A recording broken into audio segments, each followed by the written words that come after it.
കോവിഡാനന്തര കാലഘട്ടത്തിൽ തിയേറ്ററുകളെ തിരക്കുകളാലും ചിരികളാലും നിറച്ചതുപോലെയായിരുന്നു അമൽ നീരദിന്റെ ഭീഷ്മപർവം. അതിന്റെ തിരക്കഥയിലൂടെ മലയാള സിനിമയിൽ ആത്മാർത്ഥമായ വരവറിയിച്ച ദേവദത്ത് ഷാജി ഇപ്പോൾ തന്റെ സ്വതന്ത്ര സംവിധാന ചിത്രം ധീരൻ കൊണ്ട് വീണ്ടും ശ്രദ്ധ നേടുകയാണ്. കോമഡി, ആക്ഷൻ, ഡ്രാമ, ത്രില്ലർ എല്ലാം ഒന്നിച്ചു ചേർന്നിട്ടുള്ള ഒരു പാക്കേജാണ് ധീരൻ.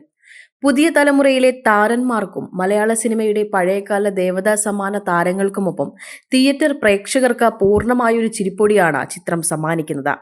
എപ്പോഴും സജീവവും പിടിച്ചു നിൽക്കുന്ന തിരക്കഥ, ചിരിപ്പിച്ചുകൊണ്ട് കടന്നു പോകുന്ന ഡയലോഗുകൾ, മികച്ച ടൈമിങ്ങോട് കൂടിയ അഭിനയ മുഹൂർത്തങ്ങൾ, ഇതെല്ലാം ധീരനെ ഒരു പക്വമായ സിനിമയായാണ് മാറ്റുന്നത്.